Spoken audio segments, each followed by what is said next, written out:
Welcome to this episode of the Not So Neutral Zone. We're your hosts, Jacob Smith, David Trexler. We got a great show planned for you today. And an upgrade, thanks to Hurricane Florence messing with the, I believe we called it the locker room, the dungeon, something like that. The cupboard under the stairs. Well, no, I've actually seen a house that had one of those. But now we're in the war room. I was going to go with the war wagon, but it's not exactly mobile, so that wouldn't work. Maybe if this thing takes off, we'll get like the old RV. Have you seen that commercial where the guy's got the RV traveling around? Get a tetanus shot? Tetanus shot. And that will be the war wagon. We'll go traveling. Well, I do have to throw out one thing that's happened since the last show. We now have an Instagram, NSNZ51 Podcast. Yep. Get on it. And we have 15 followers already. We're pretty popular. We're more popular on Instagram than we are on the other two, than YouTube where the show goes, and Facebook where we have a page, and I didn't invite anybody to this page like I did the other two. So this is like organic fans, 15. We're more popular on Instagram than we are in person.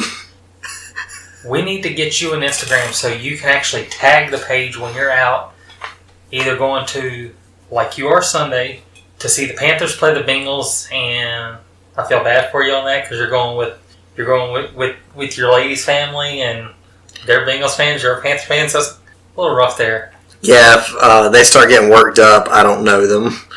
I'll let them get thrown out. He forgot his meds. That's what you got to go with. He forgot. He doesn't have his medication.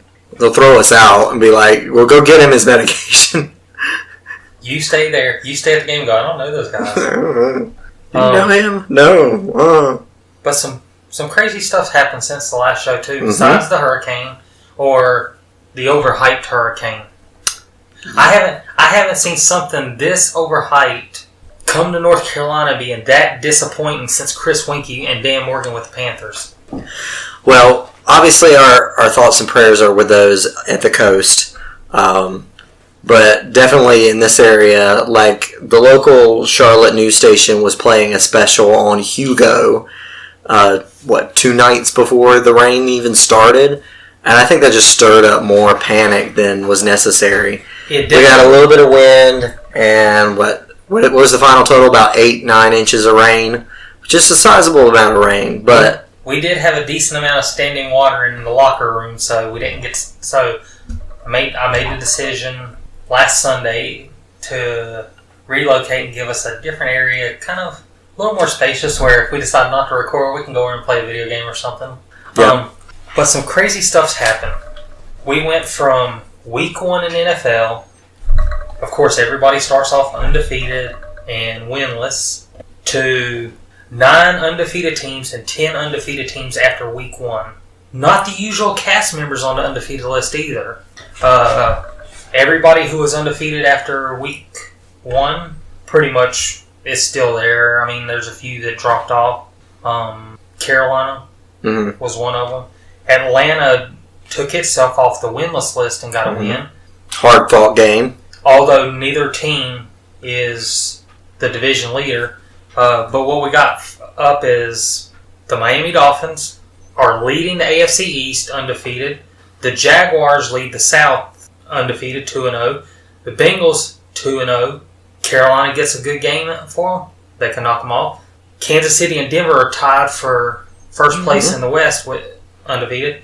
No NFC East teams are undefeated. NFC West, as last year, for the first time in I don't know how long, the NFC West has the same team at the top with the Rams. The Buccaneers lead the South, and in the West, it's the 2 teams that lead the NFC North lead it by half a game. You normally don't hear about being in the division lead a half a game this early, but Green Bay and Minnesota tied, and now they're both 1-0-1. Go to the other side of this. Arizona, Buffalo, Detroit, Oakland, Giants, Houston, Seattle, all 0-2. Pittsburgh 0-1-1 after a crazy week 1 tie. Yep. Do you think we get a tie week 3? Okay, so I'm going to tie it back into a more personal experience. 4 years ago, Carolina traveled up to Cincinnati to play the Bengals for the first time in forever. And I watched this game with my girlfriend and her family. We all had our jerseys on. We're all sitting there watching the game. And you know what that game ends in? It ends in a tie. Really? Yeah. The last time they met, they tied. That was the Carolina 7-8-1 season that they snuck into the playoffs. But I was just joking with them the other day that we're going to go down there on Sunday and sit there for several, 3-4 hours just to see the game end in another tie. They did not find that amusing. But as far as do we see another tie this week, I don't think so. I think that mojo's kind of wore off. I think everyone's kind of figuring out the new overtime. I mean, it's not really new. I think they started it last year, but figuring out this overtime thing where you've only got 10 minutes in overtime. First possession field goal does not win it. So I think teams are going to take more and more risk in overtime to try to seal the win. Kind of sounds like a few weeks back when we were just hanging out on that Saturday and we played a game and we didn't realize the overtime ended on the first possession. Looking back at the stats, games this week, 3 winless teams play 3 undefeated teams. Everybody else is playing somebody who's 1-1. Miami goes to Oakland. Minnesota plays at home against Buffalo, and Tampa travels to Pittsburgh for a Monday night showdown. Which one of them 3 teams there do you think could be the one to break the winless streak and break the undefeated streak and knock us down? I think the Buccaneers have a high chance of losing the Fitzmagic. I mean, I'm not counting him out, but he always plays well, and then everyone thinks he can be the future, and then he falls apart. It's a common cycle. What do you think about this whole people trying to blame Le'Veon Bell or Antonio Brown for the drama around Pittsburgh? Yeah. The drama around Pittsburgh is because they're losing. They're not winning games. This is Pittsburgh's bread and butter. When they start losing, drama starts happening everywhere. They start winning, everyone's like, oh, we're all for the team, and we're all for the team. I can think of several different times that drama was just stirred up because they just weren't winning. I think one of the times Big Ben was hurt, and they had, I think it was Landry Jones, and they couldn't win a game, and everyone was upset. Well, it's how they operate. Winning is everything. Anybody that listens to this show who, for some reason, may not be a football fan, why don't we talk about the big story that wasn't mentioned when I read off the winless list? Mm-hmm. Thursday night, or Monday Night Football, Seattle Seahawks played the Chicago Bears. Both were winless. Bears took themselves off that list. Not the big story, though. The big story is the team that broke their winless streak of, around 20 games, probably? Yeah, I don't have the exact number here. The 0-1-1 Cleveland Browns are now the 1-1-1 Cleveland Browns. The Cleveland Browns are now in the win column. And tell me which one of these 8 teams, Pittsburgh's obviously going to be one of them, but out of the 8 teams that are winless of Arizona, Detroit, the Giants, Seahawks, Bills, Raiders, Texans, which one of those 7 teams surprises you that they've got less wins than the Browns? I mean, probably Seattle the most. I figured the Giants would be better than what they are. And, of course, Oakland, people were back and forth on Oakland about whether or not they'll improve. I think they've kind of mortgaged this year to try to improve in the future. What? And going back to the other game from this week where another team broke their winless streak, can we talk about Russell Wilson was running for his life Monday night from Khalil Mack. My wife sat and watched this game now, and the whole time she's going, is he good? Is he good? Yeah, he's good. He's good. Watch him. He had Russell Wilson all over the field. He was embarrassing those offensive linemen. He was just crumbling everybody. And I expected the offense to, be so bad, but the one thing popped in my head, then the announcers mentioned it, was Dennis Green and the Arizona Cardinals when they played the Bears on Monday Night Football. And as I'm watching, all I can sit there and think of, is Pete Carroll going to say playoffs? Or is he going to say, they are who we thought they are? But that was the Cleveland game Thursday night. The Bears game Monday was probably the longest I've sat and watched football games since the Patriots won the Super Bowl against the Falcons. And it was nice to go through 2 games where they weren't rehashing the Super Bowl. Unfortunately, I had to suffer through listening to Chris Collinsworth. No, not Chris Collinsworth. I think he's a Sunday guy, but anyway. Listening to Joe Buck the whole time Thursday night was painful. Honestly, I had more fun listening to Jason Witten. And as bad as he was as a player, I would have took Troy Aikman and Tony Romo in the booth. I like Tony Romo as an announcer because he's just able to read stuff that he couldn't necessarily do as a player. I don't know. And then you got Colin Cowherd from the Herd TV radio show wagering $1,000 on a game because he had a hunch. I never did understand betting large sums of money. I'm not a gambling man myself, but I will touch on the same points that you touched on, that we know that Seattle's offensive line is not great. But the way the Bears embarrassed them was glorious. And then I also want to mention that apparently there was a moment in the game Monday night where the run-in, Russell Wilson's trying to audible out of the play they called. There's 10 seconds on the play clock. The sideline calls a timeout. And apparently there have been news reports that Pete Carroll doesn't like how much Russell Wilson audibles out of plays. He thinks he goes off the script too much.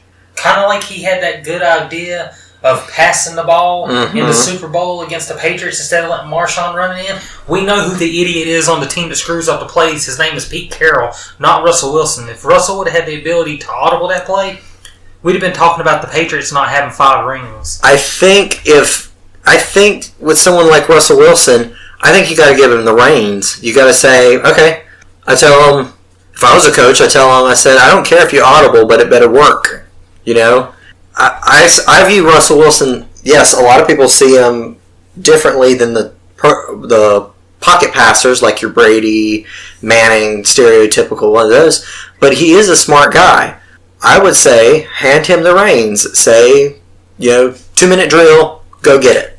When you got a guy like Matt Ryan or Russell Wilson, to an extent, Aaron Rodgers and Joe Flacco, Roethlisberger included, these guys are guys that, hand them control. They know what they're doing. It's kind of one of the reasons why Gary Kubiak was handed a Super Bowl ring in Denver.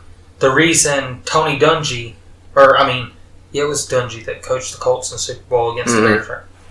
But Tony Dungy knew what he was doing with Peyton. He mentored him. He helped him get through his thing. And Peyton became one of those guys that could coach. You could get a defensive coordinator and not have an offensive coordinator or a quarterback coaching.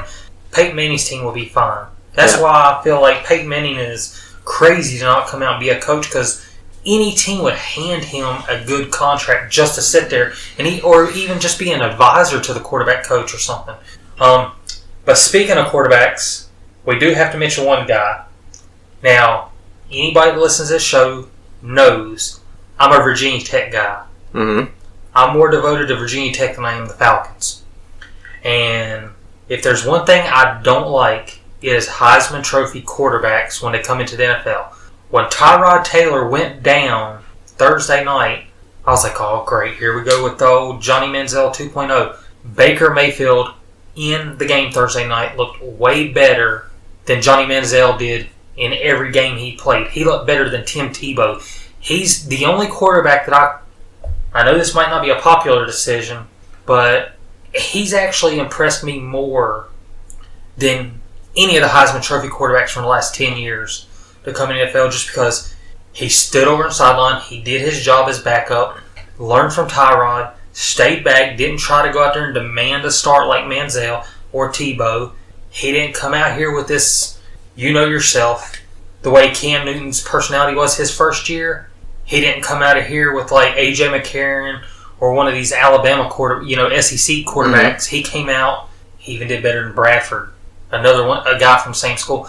I think if they're both healthy, Tyrod Taylor and Baker Mayfield could be a nightmare for any offense or defensive coordinator because they both are similar styles. Not to mention that nice little 2-point conversion play where Mayfield caught the pass. That was nice. Apparently that was right out of his college playbook. He did. He came into Cleveland. You're up there at the draft, and you get drafted by the Cleveland Browns, and it's probably already going through your head. I'm going to be stuck there for 5 years, or longer. They could tag him. I'm going to be stuck there, and the prime of my career is going to be gone by the time I hit free agency. Now it's guaranteed. It's pretty much a guarantee unless they miraculously win the Super Bowl, or even make the AFC Championship. Anything shy of the AFC Championship, Hugh Jackson's gone this year. It's pretty clear. Unless Jimmy Haslam is devoted to this guy for a third year, or fourth year, right? Mayfield's going to have to get used to a new playbook, but he might be the guy to change my opinion on the Heisman Trophy quarterbacks, just because he went out there. He didn't seem like that college kid that was cocky. He actually looked a little more toned down in the game. Yeah, he came out, he did the right things, he said the right things, and I think they put someone in front of him that was good for the job. Tyrod Taylor, I supported him starting in Buffalo. I understand why they parted ways with him, but this is a guy that looked like he was destined to be a career backup in Baltimore. Then he goes to Buffalo, he gets his chance, and he really showed that he was a game manager type, I'm not trying to blackball him or anything, but he also was very professional. So they got the right veteran in there, and I think Tyrod's going to have a long career kind of with these young quarterbacks. Now, with your point of Heisman winning quarterbacks in the NFL, I have an interesting stat for you. The last 3 Cleveland Brown victories were led by Heisman-winning quarterbacks. Did you know that? Manziel, Mayfield, and the other one's got to be a long time back. The little stint with RG3. The little stint where they won the one game and went 1-15. One of those forgotten Heisman quarterbacks. So that was the 2016 season. That was toward the end of the 16 season when they beat the Chargers. And then Baker Mayfield. Now, doesn't necessarily mean they started the game, but they contributed to it. Okay, looking at this list of undefeated teams, we went from week 1. Obviously, we had, 15 teams because Pittsburgh and Cleveland tied, so there was no winner there. Did that surprise you at all? That was a huge surprise. Did I not? Before we did the podcast for that show, I said that would be the most exciting game of the week, and for me, that was just watching to see Cleveland tie and Pittsburgh. It's just I'm sitting thinking, is Cleveland this good, or is Pittsburgh this bad, or is it just kind of like a blend of both? And to tie this back into our previous point, what happens if Baker Mayfield starts that game? What happens if he plays that game?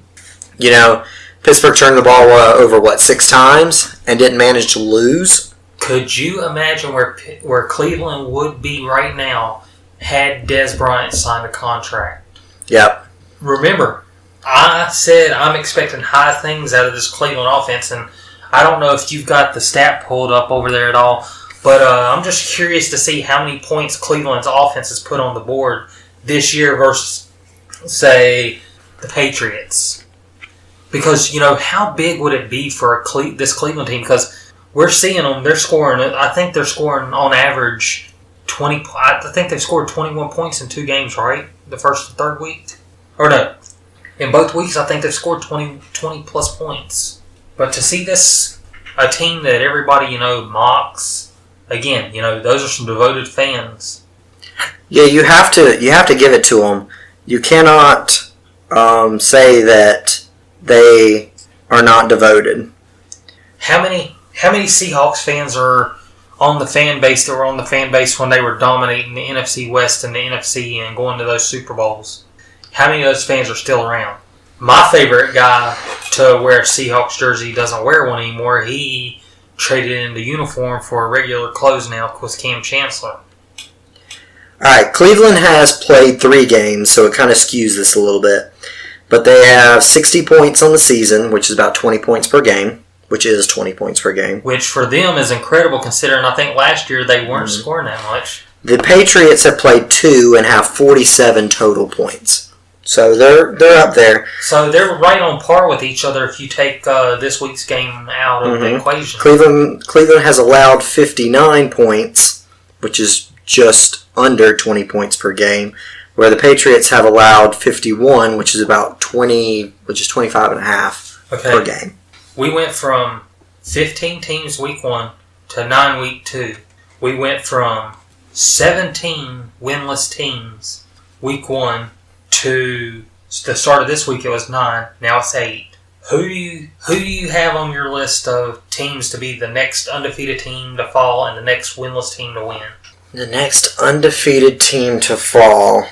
That is a tough one. I guess the easiest way to see is, look and see who they're playing. So you've got... I've got it all wrote down. You got it all wrote down? I'd say Tampa has a good chance of falling, which would give Pittsburgh their first win too. I think maybe Pittsburgh could bounce back. Should I go bold like I did for week 1? Go bold. When I said week 1's game of the week would be Cleveland. Everyone loves a hot take. Do it. Okay, my bold prediction of the undefeated team who could lose this week. Part of our fan base may not be popular on this, but it's kind of a 50-50 on this. Either Carolina takes away the chance for an undefeated season from Cincinnati, or the bold outside of the box thinking here, Washington knocks off Green Bay. That is bold. Because Washington does have 2 good weapons they didn't have last year, Adrian Peterson and Alex Smith, and they did go on a tear the other week. As far as winless teams, who do I think is going to be the next winless team to win? It's not going to be... actually, we do have an answer to that question. The next winless team to win is either going to be the Giants or Houston because they play each other, which is kind of a given. Now, they could tie. Is there any coaches on your list of coaches who you think will be fired or should be fired on the winless list still? On the winless list. Because remember, do you remember when we first went, if you go back to when we were talking about coaches, and I said, which first-year coach do you think could get fired? 2 of the teams on the list have a first-year coach. I don't see Detroit firing Patricia after 1 year, but I do see Wilkes getting fired after 1 year in Arizona. Well, the thing is, if Detroit continues to have their defensive woes, that could put Patricia in a hot spot. But, I don't know. Or I'd say... Could we see the Giants with another new coach in 3 straight years with a new coach? No, I don't think the Giants would make that move yet. I'd probably have to go with maybe Buffalo. Buffalo's been having some issues. That would be McDermott, yes. Thank you. There's so many former Panther coordinators out there that... and neither one of them that are head coaches right now are having any success, which worries me. Maybe they'll come back. I doubt that. I don't think, and I'm pretty sure this is the right answer, none of Carolina's former head coaches are in the NFL right now active. Fox and Capers aren't, and Seifert's not. No. That's all 3 of them, right? That's all 3 of them. Fox went to Denver for, 2-3 years, and then went to the Bears? Yeah. And then he's not been doing anything since that I know of. He might be in college somewhere. We may have already covered this, but who surprised you most out of the undefeated teams? And take Green Bay and Minnesota out of that list because my next question was going to be about teams with ties. So with the Rams, maybe probably like Miami or Denver. Those are both two teams that I didn't expect to look as good as they have. Denver's got a good quarterback. Miami has not been a good team in almost 30 years. Well, 20 years like that. Since Marino retired, they really haven't had anything solid down there. Could you see a scenario where if Cleveland felt they could get the right picks, trade Tyrod Taylor since they've got Mayfield, trade Tyrod to Miami? Do you think somebody like Tyrod might be able to fix Miami? I don't think so. No, and I don't think Cleveland would part with Tyrod unless it was pretty good compensation. I would see, obviously the jury's still out on their quarterback situation now, but if they did make a move, it would probably be for one of these young guys sitting on the bench somewhere. Which we want to talk about the Minnesota connection there. You got Bridgewater currently backing up Breeze in New Orleans. Keenum's pretty well locked up in Denver right now. Bridgewater's in New Orleans? Mm-hmm. Remember, he got traded from the Jets toward the end of preseason. What you got? I do have a question. Sure. What about Conor McGregor down there in Tampa Bay playing quarterback? All right. So Ryan Fitzpatrick, Fitzmagic, will turn into Fitztragic eventually. Obviously, the question is how long it takes him to turn into Fitztragic, but that's what he's done. I think if he has one more good week, Jameis Winston's riding the bench when he comes back from suspension. I think you have to ride the hot hand if you're in Tampa. You have to ride the hot hand. Maybe Jameis comes in if you start getting beat down. But it's obvious, at least from the more vocal members, it seems like they're preferring Ryan Fitzpatrick right now, which is another one of those things like I talked with Pittsburgh earlier, where winning just kind of fixes everything. You could have an absolute terrible locker room culture. If they're winning, nobody cares.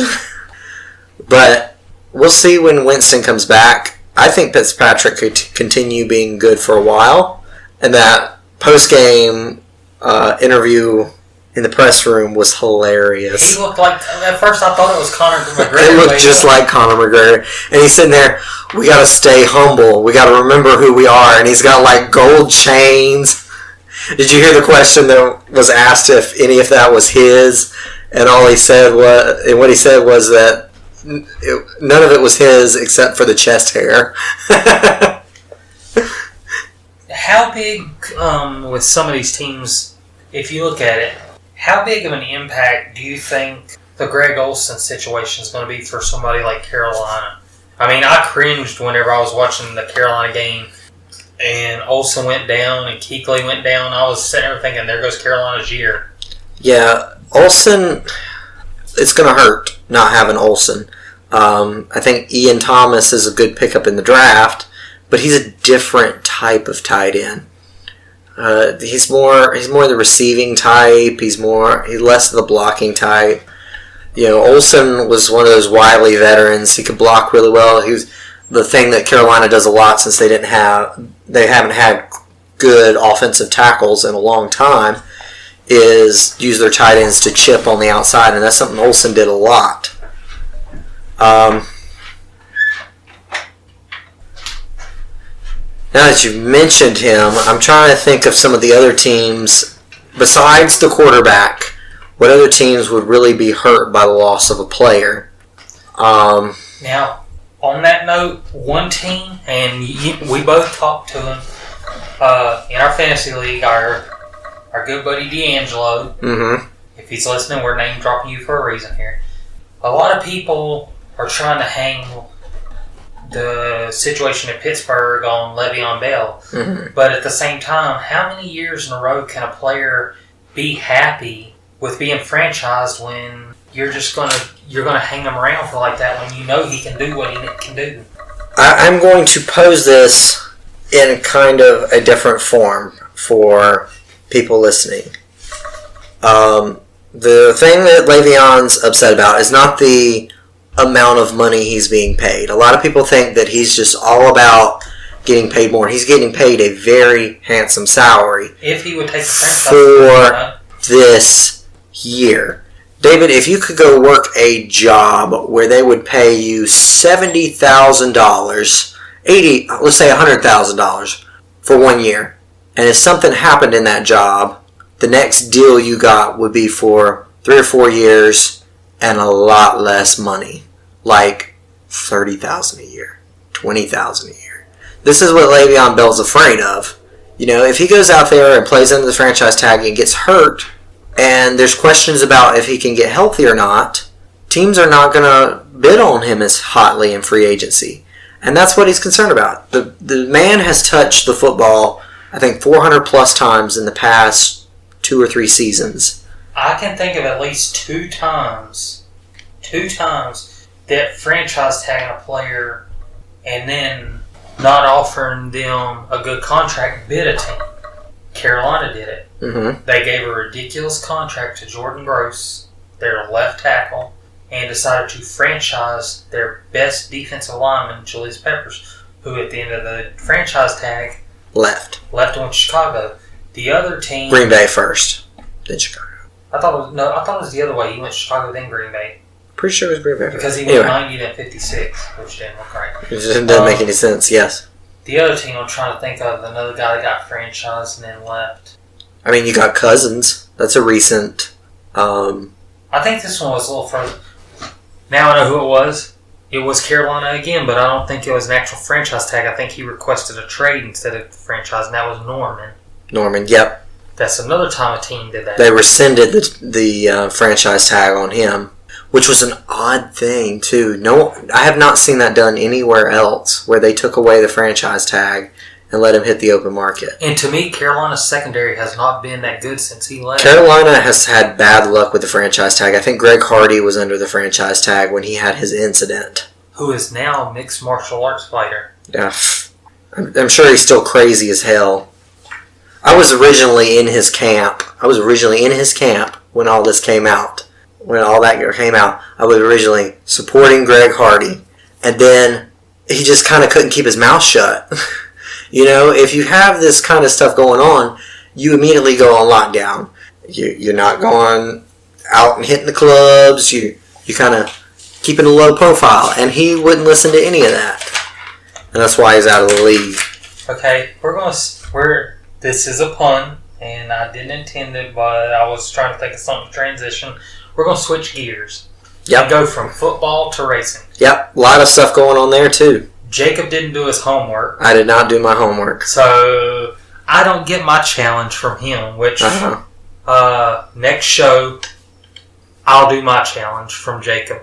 But we did a sponsor challenge to see if we could. We did it on one of our previous episodes, and it was to see how well we knew it. Now, the criteria I believe we set was the driver almost like a word association thing. Name a sponsor, you name a driver. You want me to go 1 to 10 or 10 to 1? 10 to 1. Okay, the first one should be very easy. Mm-hmm. Now, we're doing this strictly to NASCAR, not all the racing series, or else it'd make it a little more complicated. But the first one, Bass Pro Shops. That was Martin Truex Jr.? That's the one. I mean, on my list... That one... Who ran that before? Dale Earnhardt was the first one to run it at the All-Star race. Then it was Tony Stewart and Austin Dillon. And Ty Dillon ran it. But Truex ran Bass Pro when he was when it was the Busch Series, when he won his 2 championships and then moved up to DEI with the one car being Bass Pro. So he's had Bass Pro with him for a while. Number 9, Kyle Busch is the wrong answer on this. What driver would you associate with M&M's? Was that Jamie McMurray? No. I don't know why I thought. He's retiring this year if you think about it. Elliott Sadler. Oh, yeah. He did run that for a long time. Remember, that's when the 28 car for Robert Yates went to 38 and freaked a lot of people, including me, out. I didn't like that. You didn't like that. But it was the cursed car to me for the longest time because it seemed like whoever drove the 28, then the 38, had a wreck at Talladega or Daytona. Next one. Budweiser. Dale Earnhardt Jr. is probably the biggest name, so I would say him. But who else has rode that sponsor? Darrell Waltrip. Bill Elliott. Yeah, you're going further back. And most recently, Kevin Harvick and Casey Kane. Because Anheuser-Busch recently, just a few years ago, swapped out Budweiser for Anheuser-Busch on the race car. And ironically, that one's listed as number 8 on this list. I did a couple of them intentional, like the next one. Hooters. I remember the car. If it helps, number 7 on the list. I remember the car. I remember that number on that car. But if you ask me who was behind that wheel... The originator of the Polish victory lap. The 1992 Cup champion. Oh, you're going a little far back. Alan Kulwicki. Alan Kulwicki. Now, another answer that would have been popular was Brett Bodine, but to me, Alan Kulwicki is the Hooters guy. He's the Hooters. It was just because... Have they even been active in motorsports a lot lately? Yeah, they're on Casey Kane's car. Oh, that's right. They've been on Kane's car, or not Casey Kane, but Chase Elliott. It's the 9 car. Got to get the 9 car there. Number 6. Cheerios. I want to... Multiple guys pop up, but there's one guy specific that sticks in my head as the Cheerios guy. Did Carl Edwards run that car for a little bit? Or he ran Kellogg's. He ran Kellogg's, that's right. I like all my cereals. When you're ready to tap out, let me know. Tap out. Bobby Labonte, when he drove the 43 car. I don't remember following him that much after he left the 18. I remember who was it that replaced him in 18 originally? Was that J.J. Yaley? J.J. Yaley.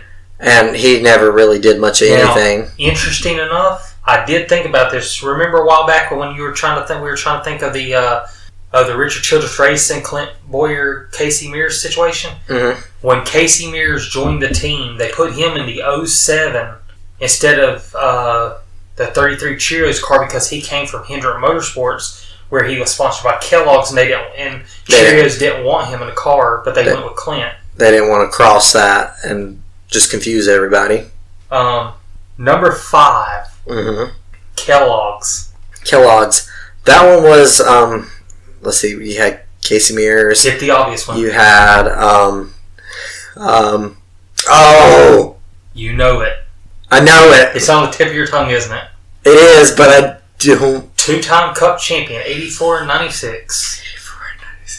Oh, yes, Terry Labonte. Terry Labonte, who ran he was actually won the last race, I believe it was at North Wilkesboro before they closed it. Yes, I've drove by there several times. It's a very depressing place. He is also, ironically, the first guy I think of when you say Iron Man, because he was one of the originals. Next, this one's going to be a little tough for you because there's so many guys that this could compass. Number 4 on the list, the Tide Ride. The Tide Ride. Well, I mean, Darrell Waltrip. Darrell Waltrip's one of 2 that I think of when I think of Tide. And then there was it Elliott? No. The Iron Man, Ricky Rudd. Ricky Rudd, yes. Those are my 2 when I think of that. Now this next one, Ryan Newman is not the answer. Newman. Number 3, Granger. The sponsor's been on Newman's car. It's obvious because this sponsor, Granger, won Rookie of the Year. Next year won the Truck Championship. Next year won the then Busch Series Rookie of the Year. Then the championship. Almost won Rookie of the Year in the Cup Series with the same driver. He was the original Granger guy. Came up from the Truck Series. I'm pretty lost on that one. Greg Biffle. Oh, Biffle. That was Biffle's sponsor for like 7 years. Then they dropped him and disappeared for a while. This next one is a trick. Oh, I hate you. Napa. Well, I mean, Michael Waltrip ran that for a while. Thank you. That's the first one I think of. The other guy I thought of was Ron Hornaday, who ran them for years in the truck, Xfinity Cup. Now this next one, there's 2 potential answers for this: Coors and Coors Light. You can give 2 separate answers here. One for Coors and one for Wasn't that a Hendrick car? No, it wasn't a Hendrick car.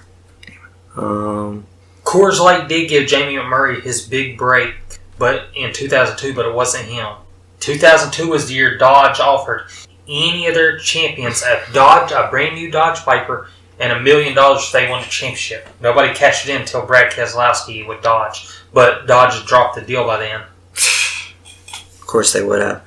But Coors and Coors Light, for some reason I'm just drawing a blank. Maybe it's because there's so many different beer sponsors. Coors was always just Coors.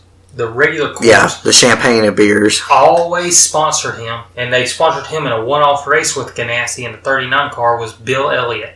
Bill also ran Coors Light, but the driver I think of when I think of Coors Light is the man Jay McMurray replaced for the remainder of 2002 when he got injured, Sterling Marlin.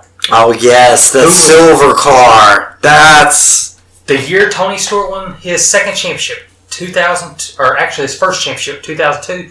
Sterling Marlin would have been the champion, injured. Then it would have been Mark Martin or Jimmy Johnson potentially. Both had an accident and knocked him out for this year. Then it became Tony's year. Yep. Now, are you ready for your bonus 5? What's my bonus 5? I didn't do too well in the regular 10. You gonna give me bonus 5? Well, I thought you might struggle on a couple of those in the top 10, so I thought this would be easy. Now, you're not going to think of conventional drivers on any of these 5, but I dug deep for these. And anybody that has racing knowledge at all knows these guys. Number 1 on the list, Skoal Tobacco. I know that car. What color is it? It was black and green, right? Black was Rick Mast when he had Skoal. You need to think of the green 33 Skoal Bandit car. The 33 team and Cup at Darlington ran this scheme a few years back for throwback. The Skoal Tobacco car. I really should have done my homework. Harry Gant. Harry Gant. Yep. Number 2 on this list is kind of one that when I thought of the sponsor, I thought of somebody who wasn't necessarily just a driver relationship, but as owner technically the owner of the team. He ran in the Truck Series and the Xfinity Series, which was Busch at the time, with the sponsor, but medical reasons I think pulled him out of the ride. Unfortunately, a few years later, he died in an accident. But CarQuest. CarQuest. Died in an accident.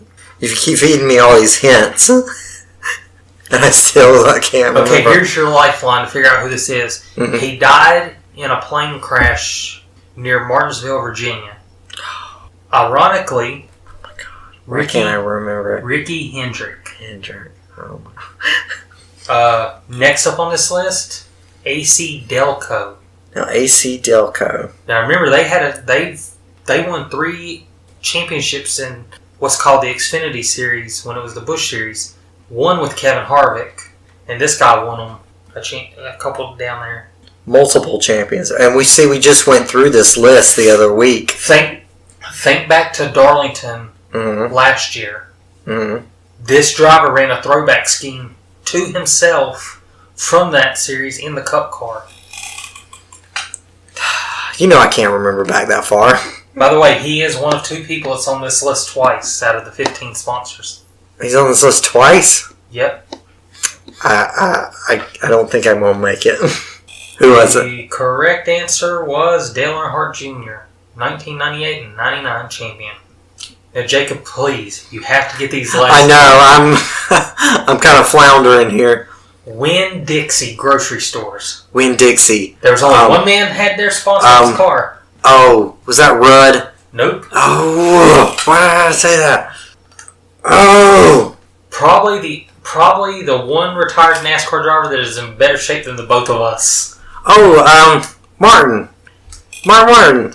That's back when the... I should have gotten that, but, like, what was it? What was he running in his last few years? He was running that, Viagra? Sponsor. Yes. Old fart run Viagra.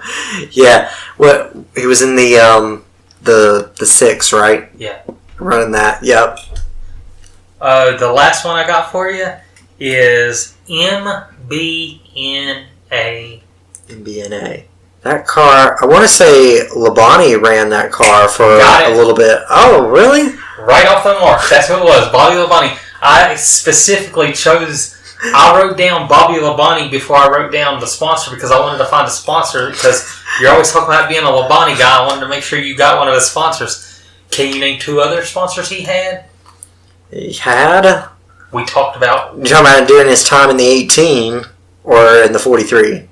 Neither. Neither? Before. When his car number was 22, the 22. I don't think my knowledge goes back that far. Maxwell House. Maxwell House. Remember he drove the blue Maxwell House car for a while. He actually, I believe, left the 22 team and moved over to the 43 when they switched to Dodge, and Ward Burton took his spot at Bill Davis Racing. Yep. Speaking of taking places... Oh yes, we have a lot of musical chairs going on. 3 rides. There's one, the 32 Go Fast Racing car is still open. I've heard rumblings that the 41 car, Kurt Busch is leading them, going to the 1 car. McMurray's out of a ride. Daniel Suarez is out of a ride because Martin Truex Jr. and Bass Pro are moving to the 19 from what I've read. The 31 car is going to be open, and I feel like Daniel Hemrick's the top guy to get that job. Reason it's open? Ryan Newman announced today he's moving to the 16 to drive for Roush Fenway. The last time he drove a Ford was the number 12 Alltel Mobil 1 Ford for Roger Penske's team before Penske got Shell Pennzoil. Yep. It's been a long time ago. What do you think about those 3 rides? I feel like there's a lot less driver loyalty than there used to be, which can be a good and bad thing. I don't know.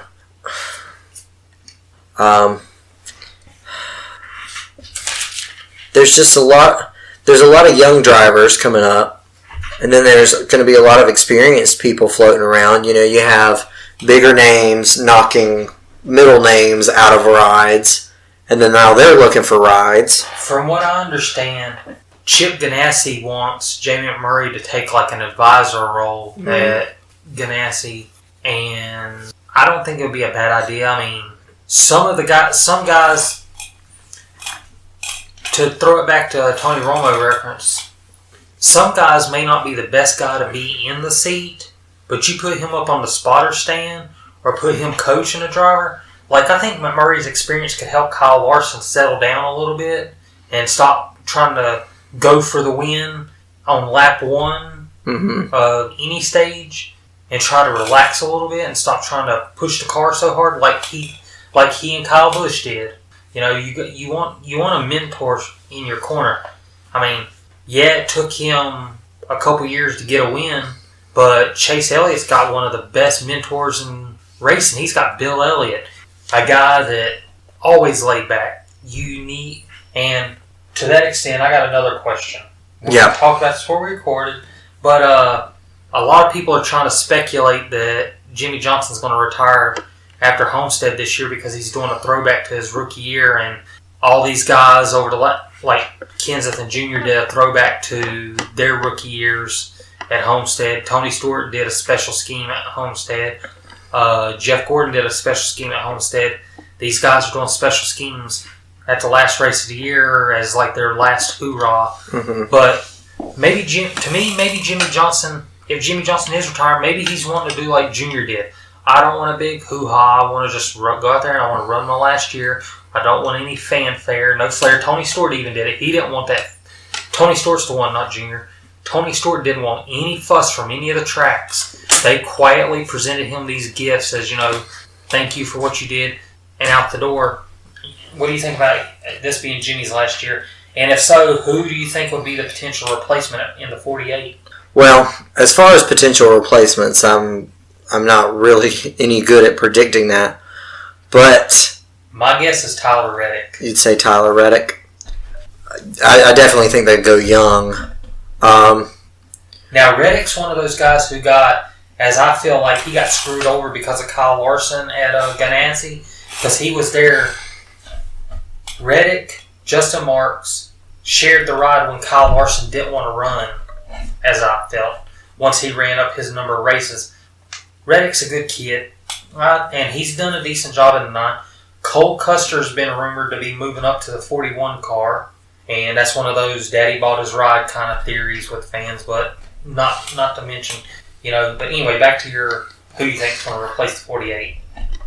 Well, I was going to address more along the lines of Jimmy, maybe surprise retirement. Maybe not surprise for the team. They may already know if that's the case. But I think honestly, I don't think Jimmy's ready to hang it up yet. I don't think he is. I think maybe he's just saying goodbye to his longtime sponsor. But I think he's probably got at least 1, maybe 2 more years to try to chase that number 8. Because if he can hit that number, I mean, no one's ever done that before. In the event that he's in a championship for at Homestead, and he wins the race, he wins the championship, not necessarily wins the race, but does win the championship, do you think that'll make it a little more obvious that, yeah, this is it?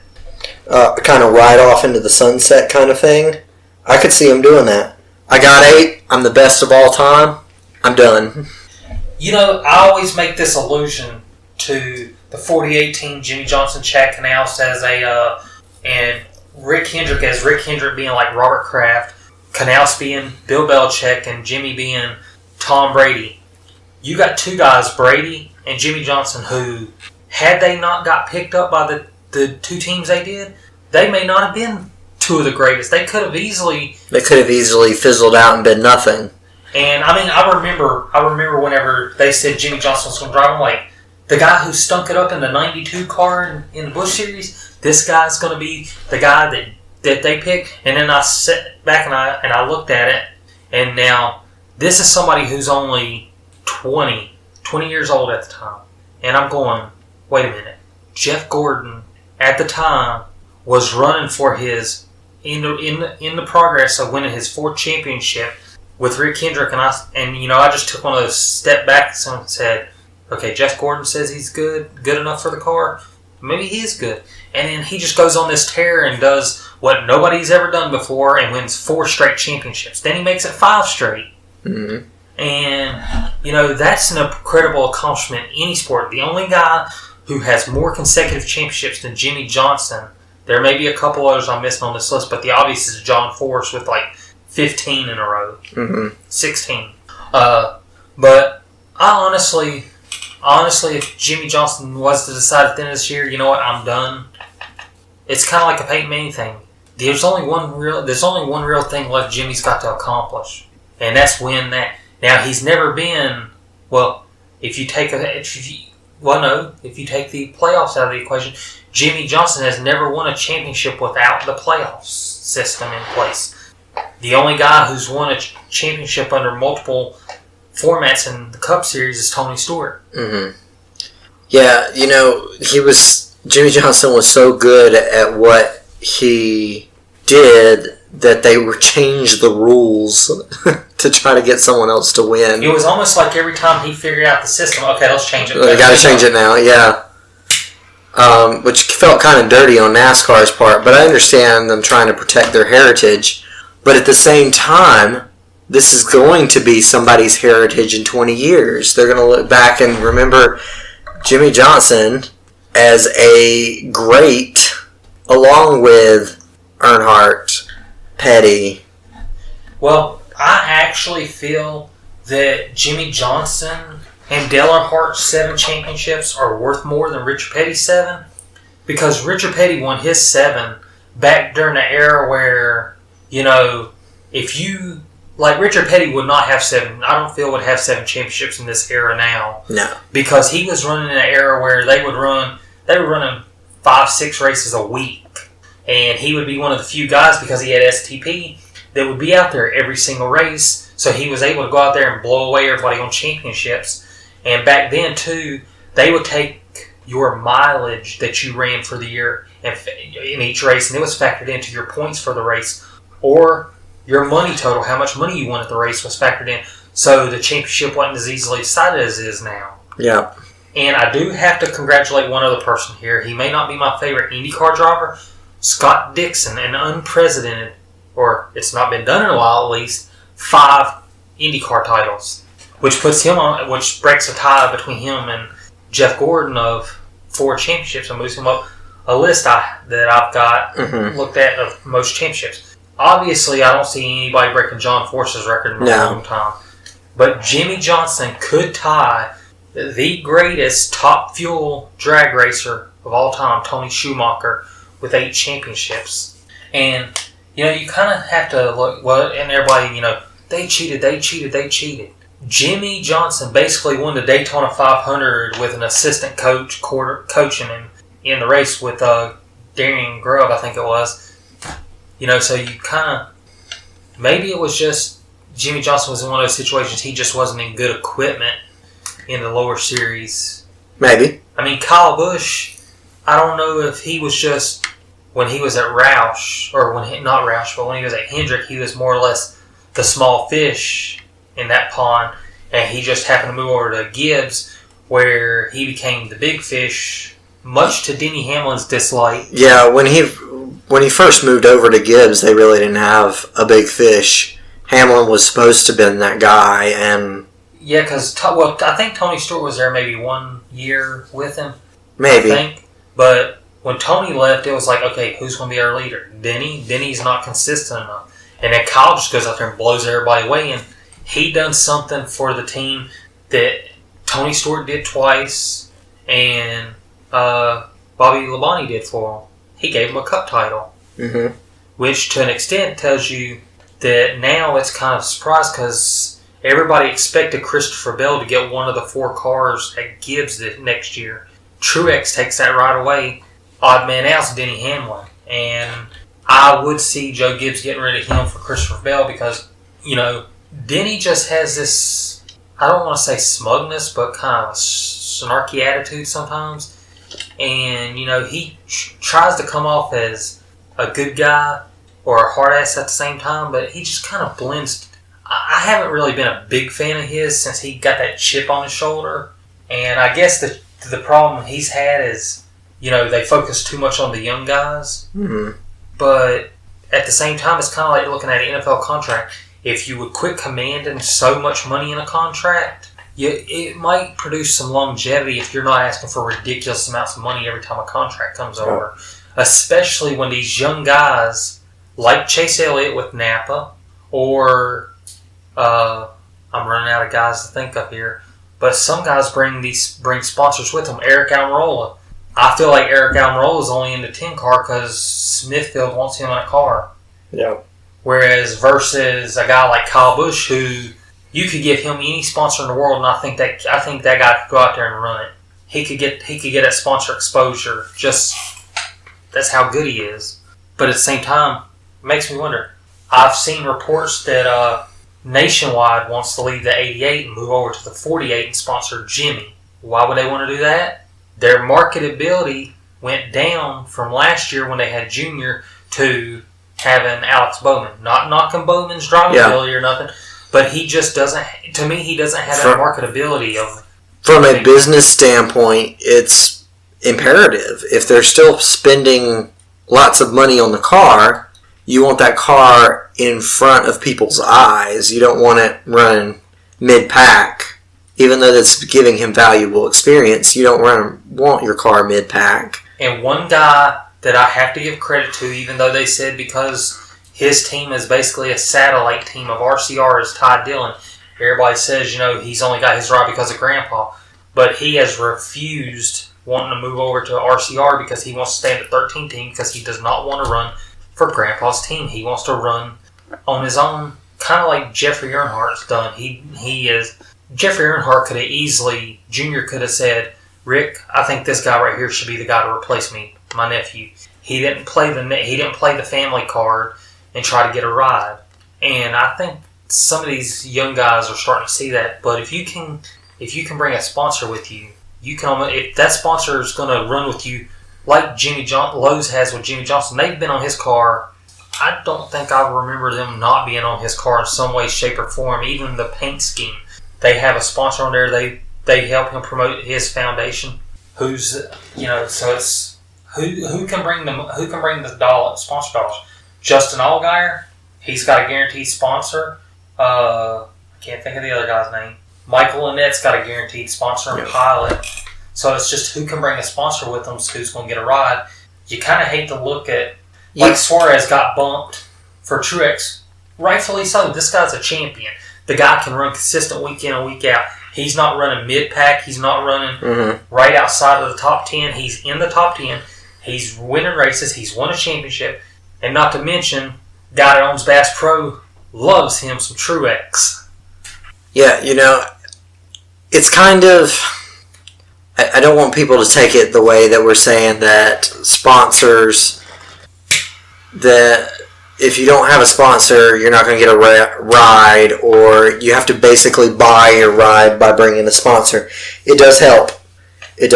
But then it also works the other way, where a sponsor wants you to have success so you can be seen. You run around. Why these guys that run around the back of the pack at these races don't get top tier sponsors? So it's kind of a balance. The sponsors are going to gravitate towards younger, talented drivers, and that's who's going to get rides. I think, there's probably going to be a few talented kids that miss out on a ride because they can't dig up the sponsorship. It's an unfortunate truth, but it's a necessary truth. Well, we are now down at the end of the show. Yep. We had a good little conversation about football and racing, and hopefully next episode we will be able to record something awesome. No guarantee, but again, check us out on Instagram at NSNZ, which is Not So Neutral Zone's initials, NSNZ51 Podcast. Our email, notsoneutralzone@yahoo.com. What else we got? Subscribe on YouTube. What's the YouTube? 614 Productions. Just look for the little black raven with the red 614 Productions. There's the Not So Neutral Zone podcast on there, and I guess that's it. And everybody have a great week. And pray for Jacob going to the game with the girlfriend's family. Yep.